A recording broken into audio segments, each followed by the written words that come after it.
Get out of my house or I'll call the cops. My sister screamed at her engagement party after my little one accidentally knocked over her $2,400 cake. My nephew clapped. Then Mom stared at my daughter and said, "You're not really ours. Ask your father about—" I cut her off and said, "We're done here." And we left. 3 hours later, the police showed up, but they weren't there for me. They were there too. I'm Natalie, 34, a taxi dispatcher on the night shift, mother to a 6-year-old who thinks every traffic light is a tiny robot doing its best. I live in a second-floor apartment that smells like coffee by 5 a.m. because I brew before bed like a weirdo. It keeps me honest. It keeps me awake. I'm the oldest kid, the ride, the fixer, the one with the spare cash, just for now. That's the role anyway. Mom says I've always been steady like a bus. Dad says I'm good with phones. Translation: when something breaks in our family, I pick it up. Saturday night, blue suit off the rack, thrifted tie my daughter picked because of the little stars. We walk into my sister's engagement party holding a paper bag with spare wipes, snacks, and a Hot Wheels car. The venue is all white linens and fake peonies. The DJ asks for our last name 3 times and still misspells it. Jules, my sister, hits me with a hug that lands like a push. "Don't lose her," she whispers. Eyes on my kid. "That cake is $1,200 a tier. It's on a table, not a cliff." I smile. She doesn't. Mom lifts her champagne. "Natalie, smile. You look like you parked an ambulance." She's already flushed. Dad's already networking with her fiancé's uncle about fleet logistics because I dispatch cabs. Therefore, I am now an expert in anything with wheels. Theo tugs my sleeve. Bathroom. Her whisper is an alarm bell. We sprint. We survive. We wash hands. We high-five the airdryer. On the way back, she toddles sideways to show me a dance move, and her little sneaker bumps the cake table leg. It isn't wild. It isn't a kick. It's a kid. The cake lists like a boat. The top tier slides. The room gasps. I lunge, but frosting baptizes the floor first. A sugar rose launches heroically into the shrimp tower.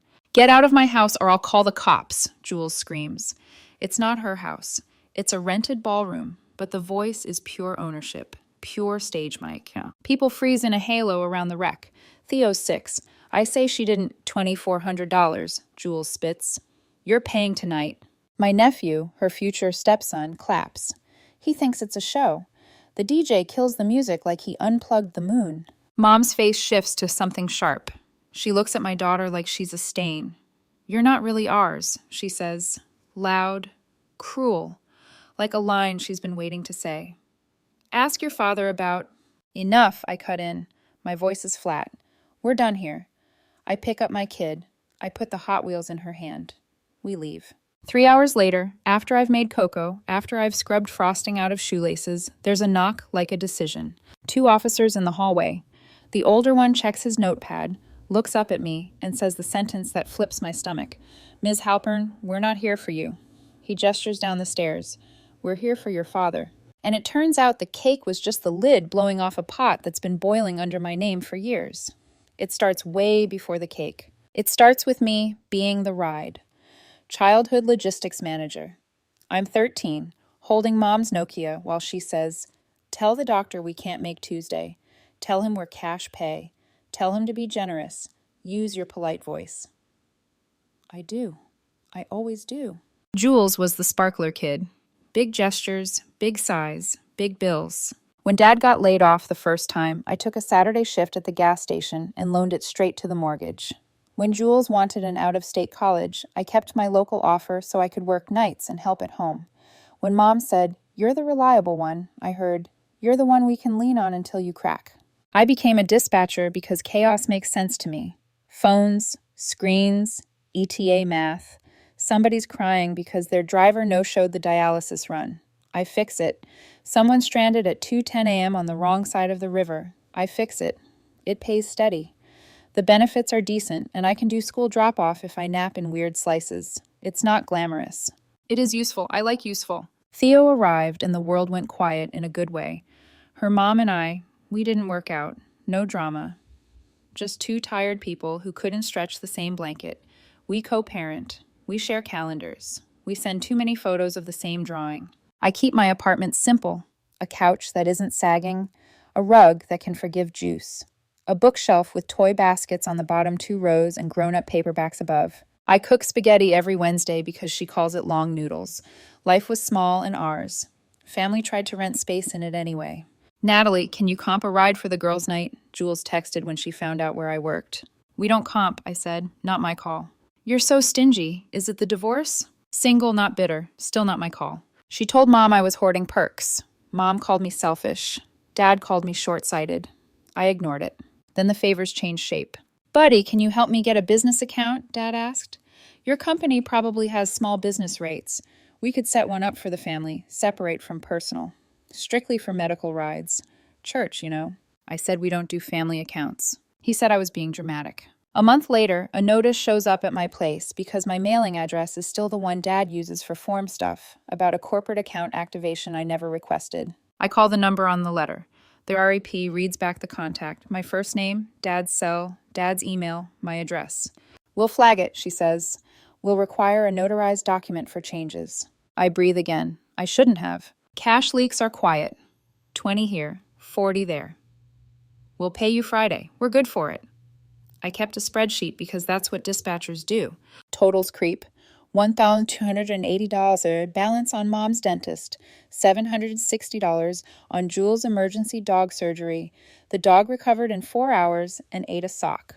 $450 for Dad's temporary tire replacement that turned into custom rims. I stopped writing loan and started writing gift because the word hurts less if I make it my idea. Then came the engagement circus. Jules met Mark and they sprinted. Venue booked in 8 weeks. Pinterest boards like battle maps.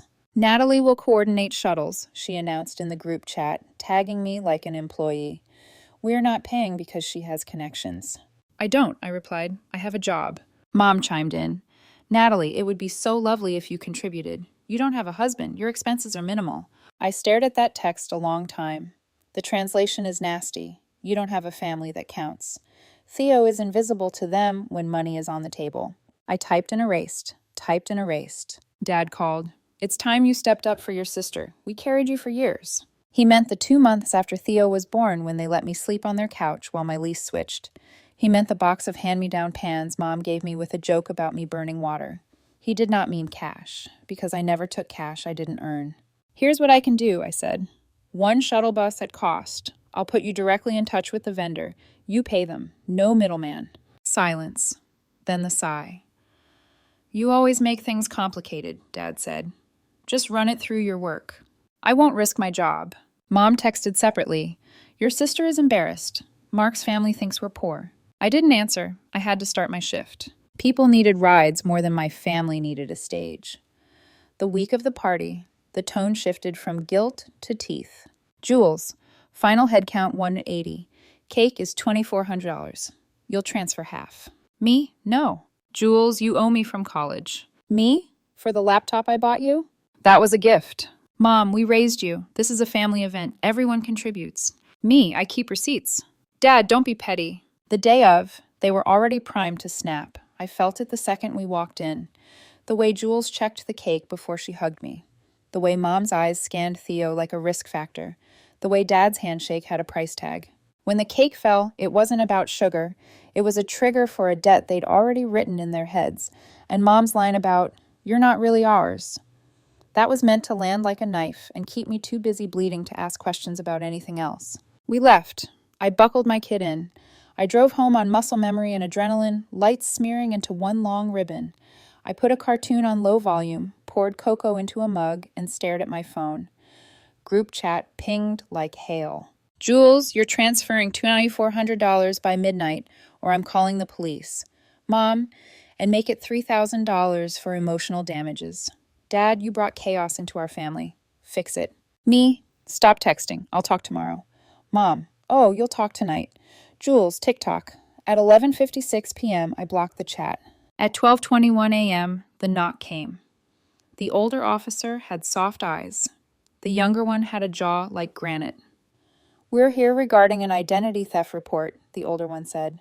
Multiple vendors, a bakery, a shuttle company, 2 ride accounts, and a credit card application in your name. Your father is downstairs. My father is here, I said. Not a question, but somehow it was. I looked down the hall. The elevator dinged. Dad stepped out like he was arriving at a luncheon. No jacket, wedding tie still on. He tried to shoulder past the officers. "Natalie, this is ridiculous," he said, already impatient. "Tell them we're family. Tell them you authorize me." "For what?" My voice surprised me. It was calm. Dispatcher calm. The voice I use when 3 calls are screaming at once. And I need the truth for the shuttle. Dad said, "For the cake payment when your card didn't go through for the corporate account. They're making a big deal out of nothing. Your sister's upset. Your mother is." The younger officer cut in. "Ma'am, please step back to me. We're taking statements. The bakery owner filed a report tonight after discovering a series of chargebacks connected to an account opened in your name 3 months ago. Same address as yours. Same phone as your father's. Same email with a period moved." He showed me the printout. My name, my address, Dad's number. I could feel each puzzle piece from the last year clicking into place. The letter about the corporate account, the notice about a card I never applied for, the weird call from a shuttle company asking about adjusted contracted rates. "You use my name," I said to Dad. "You sign things." "It's a family account," he said like I was dense. "You never would have done it. Somebody had to. Mark's family would have thought we were cheap. I was protecting your sister by committing fraud." I asked with my credit, with my address. While texting me about how I should contribute more, he rolled his eyes. "Fraud is a big word." The older officer cleared his throat.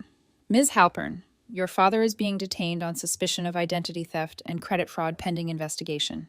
We need to collect your statement and provide you with the case number to begin freezing and disputing the accounts." Theo patted out in sock feet. Hair rumbled. She saw uniforms and pressed into my leg. I crouched. "Hey, buddy, it's okay. We're safe."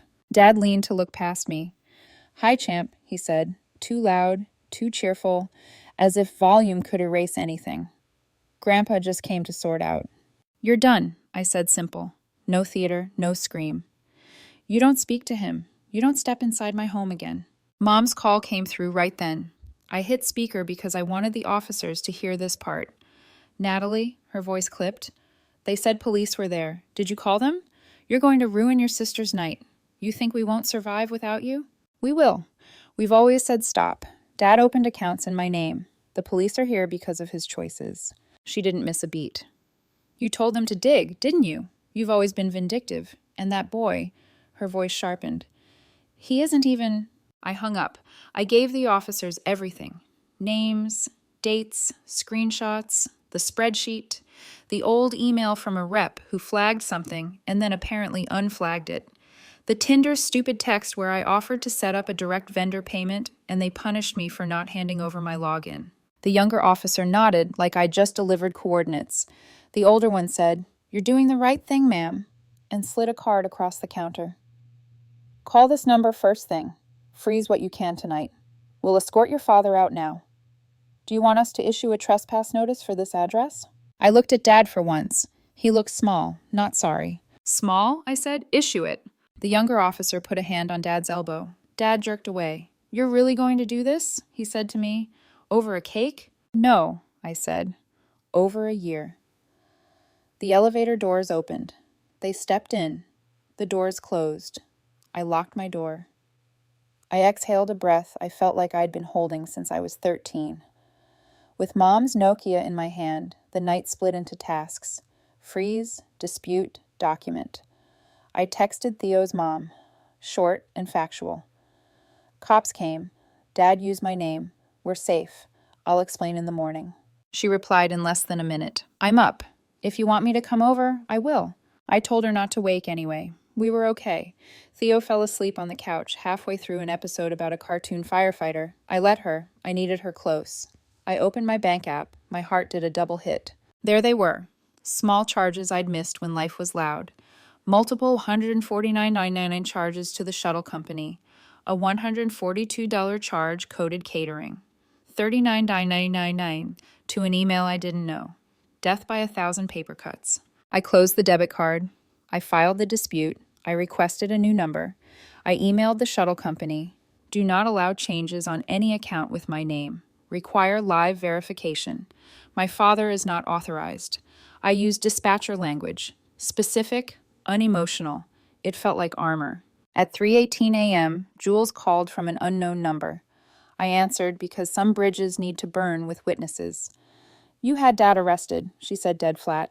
Dad had Dad arrested, I said. Actions are loud. You think you're noble? You embarrassed me in front of everyone. Mark's family is livid. The cake is sugar, I said. Theo is a person, and you tried to extort me after your fiancé's stepson laughed at a dessert. Check your thread. She didn't. She was too busy sprinting past details to stay upright. Mom said I hung up on her. She was going to tell me something important about Jules. I said softly, because I'm tired of the sharp. If anyone says one more word about my kid's DNA, we're done for life. Silence. Then that scoff she learned from Mom. You're so dramatic. Click. At 7:06 a.m., Dad texted from a strange number. Call me. We can fix this if you tell them I had permission. I blocked it. At 8:11, Mom. I hope you're happy. Your sister is sick with worry. At 8:12, the group thread resurrected from the dead by someone unblocking me. Natalie will fix this. She has a job with phones. I let it sit. I waited for office hours and called the detective. He was methodical. By noon, the vendor receipts were in my inbox. The note on the shuttle invoice made my stomach turn. Adjusted rate authorized by GH per family discount. They had recorded a call, the voice saying my initials was my father's. He has my cadence when he wants something. He taught it to me. I sent the detective the file. He replied with a single line, "Thank you, this helps." Then came the social aftershock. People pick sides in private, but they audition for them in public. Aunt Bev texted to say, "Proud of you for setting boundaries." Cousin Matt wrote, "Tough situation. Family is complicated," which is code for, "I don't want to pick." My uncle liked an old photo of Theo on Facebook and wrote, "Handsome fella," which is nice and also nothing. Jules posted a cryptic story, a black screen with white text. Betrayal hits hardest when you hold the knife for someone, and 3 broken heart emojis. Her friends commented things like, "Say the word, and you deserve better." One of Mark's cousins posted a photo of the destroyed cake with a crying, laughing emoji. The comment section tried to outmoralize itself. Tragedy versus humor versus who cares? It's cake. I logged off. I made long noodles. Theo asked if the cops were superheroes. I said they were helpers tonight. She nodded, like that was enough, and asked if the noodles could have peas. They could. That evening, HR at my company called.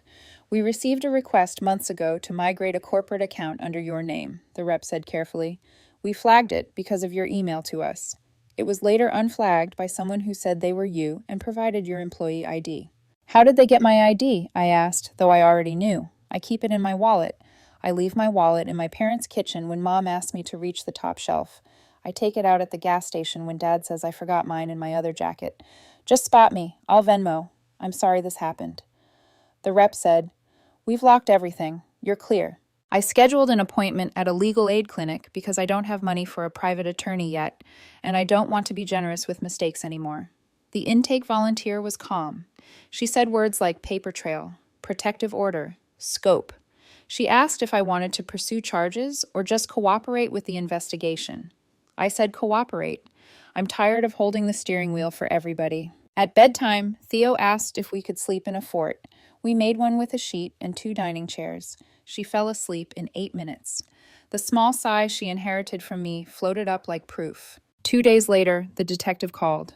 "We arrested your father on formal charges," he said. Vendors corroborated. "There's a pattern.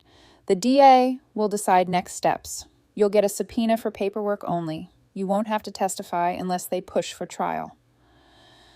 I sat at the kitchen table and watched my coffee go cold. I didn't feel triumph. I felt empty and sturdy, like a road after a snowplow. That night, a message popped up from a number I didn't know. Mark, my sister's fiancé. "Hey," it read. "My family is a lot. Your family is a lot. I didn't sign up for scams. I'm postponing." I stared. I replied, "Good luck." He wrote again. "For what it's worth, your kid didn't knock the cake alone. My stepson tripped her. He told me she's scared of your mom. Sorry."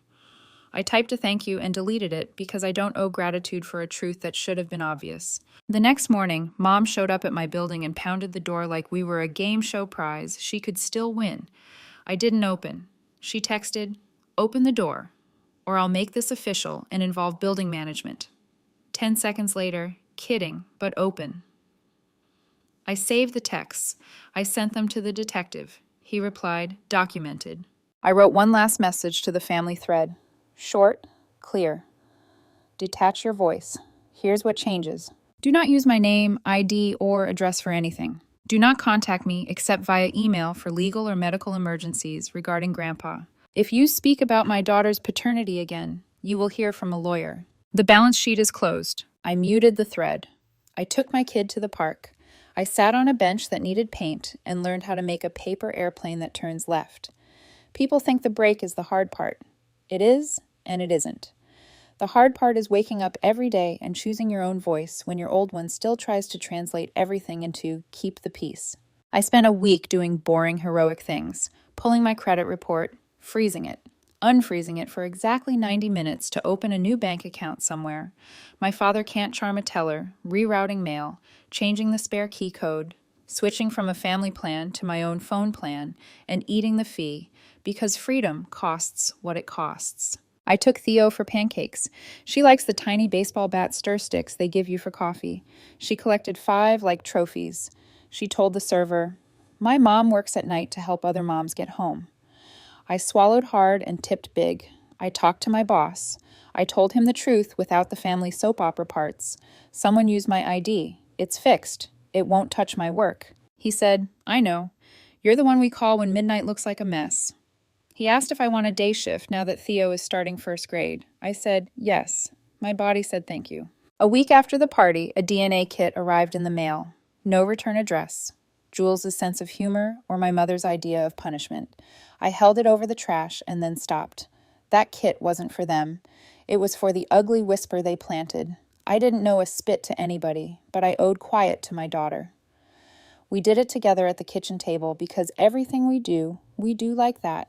She asked if it was a science experiment. I said yes. We mailed it. We ate grapes. We built a Lego taxi. 2 weeks later, an email. No surprises. 99.99% me. I didn't cheer. I didn't cry. I took a long breath that felt like permission. Mom tried 2 more times to bait me. Once with a quote card about forgiveness. Once with a photo of me at 5 and a costume I hated. I archived both. Dad's court date landed on a Thursday. I didn't go. I sent the requested documents with clean margins and no commentary. The detective sent a final note. Restitution likely. We'll be in touch. Jules posted a photo of a new cake with a caption about resilience. Comments flooded with queen emojis. I looked for Mark. No sign. I looked for my nephew. There he was, small, clapping again. I hope he finds a grown-up who doesn't make him clap on command. Last night, Theo and I walked past a bakery on our way home. She pressed her face to the glass. "That one's taller than me," she said, eyes wide. The baker saw and came outside with a paper bag and 2 free cookies. "For the little guy," she said, "and for the dispatcher who got my driver home in a storm last winter." I blinked. "You remember that? People remember feeling safe," she said. "Take the cookies." We split one on the curb and watched a taxi glide by, lights like quiet robots doing their best. Theo leaned against me. "Are we a family?" she asked, not scared, just curious in the way kids test words for shape. "We are," I said, "always." She thought about it, even if Grandma is mad, especially then. She nodded like I told her a secret and handed me the bigger half of the cookie. We ate. It was sweet without being too much. Here's the moral my mother will never post. I am not your wallet. I am not your ride. I am not your spare name to sign when you want something. I am a mom who dispatches taxis and boundaries with the same calm voice. You can scream, "Get out of my house," in a rented ballroom all you want. I will choose the house I pay for, the child I love, the life I built.